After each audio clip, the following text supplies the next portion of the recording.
Bíblia diz: aquele que tem ouvidos, ouça o que o Espírito diz às igrejas. A vida cristã, a vida do homem, ela tem um significado só. Escute, Deus está falando com você. A sua vida na terra tem um significado e um propósito só, e um dever, um só: amar a Deus sobre todas as coisas. Nós temos ouvido muita palavra fogo, se ouve em todo. Fogo que sobe, fogo que desce. Tem-se ouvido muita palavra glória, ou glória, glória a Deus, glória.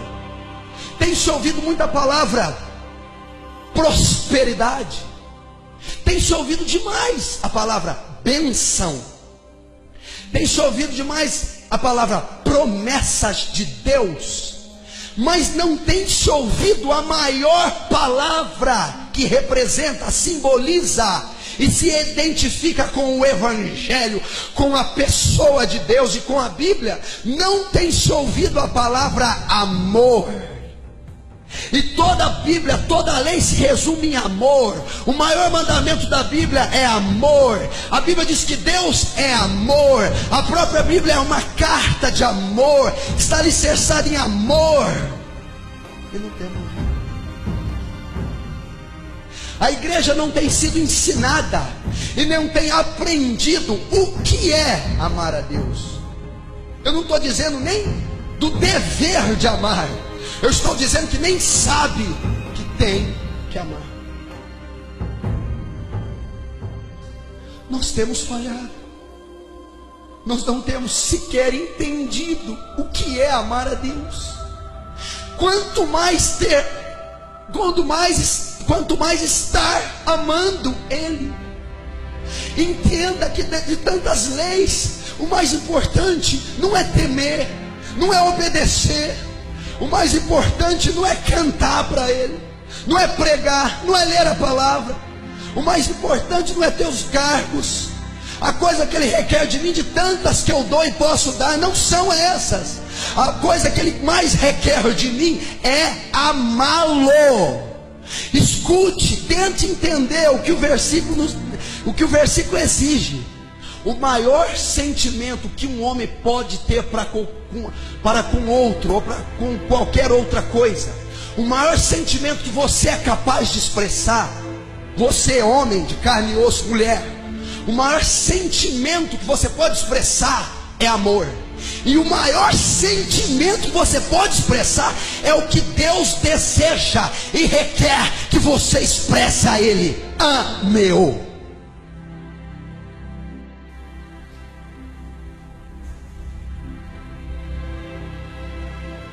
Mas você não tem conhecido isso, porque você cresceu ouvindo apenas bênçãos. Você entende e subentende que um Deus existe só para te abençoar, que você é um coitado e que Deus é o maior Papai Noel do século. E você vai a Deus somente por uma necessidade. Você só tem ouvido que Deus dá, que Deus cura, que Deus prospera, que Deus liberta, que Deus batiza com o Espírito Santo. Então a sua mente está afetada por uma doutrina egoísta de petição. E nós não encontramos isso na Bíblia como fundamental. As minhas necessidades são supridas por Deus, mas em toda a Bíblia mostra que Deus, por todos os patriarcas da igreja, foi adorado, foi servido, foi louvado. O rei Davi, pouquíssimas passagens ele requer algo de Deus. A maioria das passagens ele entrega algo a Deus, ele oferece sacrifício, constrói templo a Deus, tenda a Deus, traz a arca de Obed-edom, serve a Deus, porque entende: eu tenho que amar. Mas temos falhado. A geração desse século está ensinando errado, está desviando o foco da igreja, está fazendo de uma igreja, de um cristianismo que não conhece a Deus, que não tem sentimento algum por Ele, que nem entende que necessita amá-lo e muito menos o ama. Você já imaginou se naquele último dia, porque a morte já tem te beirado e me beirado, somos seres mortais, estamos sujeitos à morte, a doença, um acidente de carro, um infarto fulminante, pode nos levar a qualquer momento. Essa é uma certeza que você tem, morte. E se Deus olhar nos teus olhos e dizer: sequer você conhecia esse mandamento, apartai de mim, porque você nunca me amou.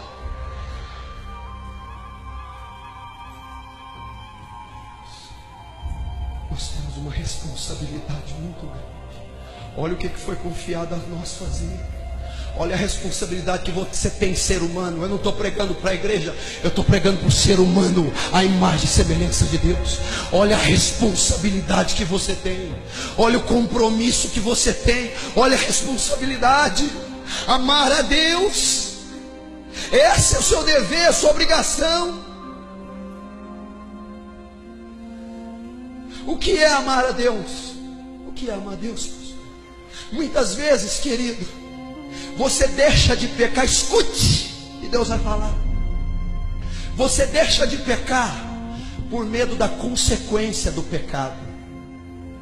Isso é medíocre, isso é fétido. Você deixa de pecar porque vai pregar no dia seguinte, porque vai subir no altar. Você não peca por causa da responsabilidade. Que conversa é essa? Coisa medíocre é essa? Sabe o que é amor? Eu não peco, não é pela minha obrigação para com a igreja. Eu não peco com medo da consequência do pecado. Eu não peco por amor a Deus, por respeito àquele que tudo por mim executa. Isso é nobre, isso é amar. Não pecar por medo da consequência do pecado não significa nada para Deus. É não pecar porque eu amo, porque eu entristecerei o seu espírito, porque eu ferirei a sua palavra, porque eu vou macular a sua santidade. Eu amo. Aquele que ama a Deus, quando é tentado ao pecado, diz: eu não posso fazer isso com meu Senhor, eu não posso fazer isso com meu Deus. Não, eu não vou pecar porque eu amo. Eu tenho um relacionamento com Ele. Eu tenho um pacto com Ele. Eu amo. Tem gente que não peca por medo de ir ao inferno.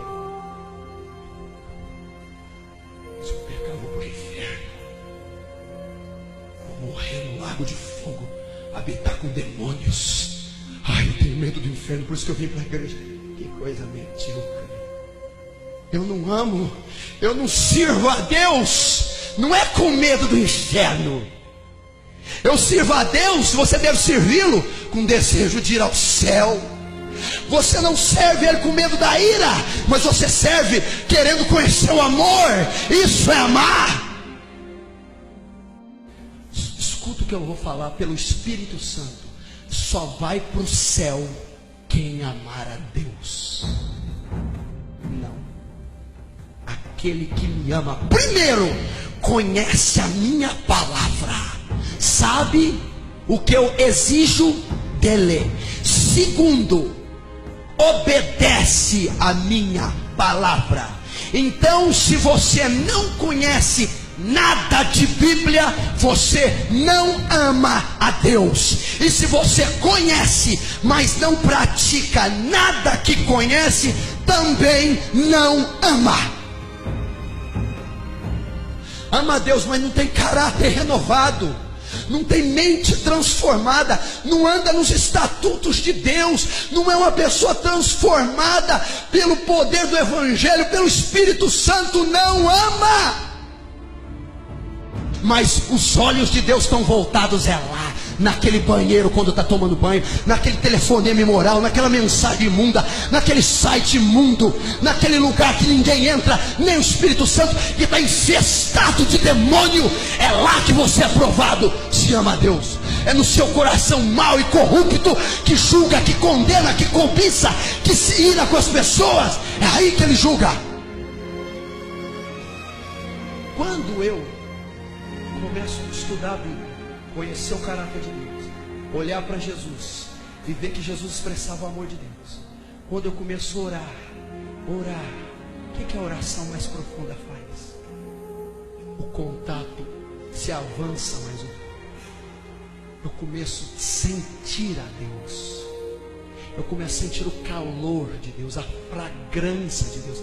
Ele se torna algo real para mim. Então eu passo a amar aquele ser que eu leio, que eu creio, que eu tenho contato, que eu conheço. Eu posso sentir falta, saudade, eu posso ter dependência dele. Eu então passo a amar a Deus. É assim que se ama a Deus.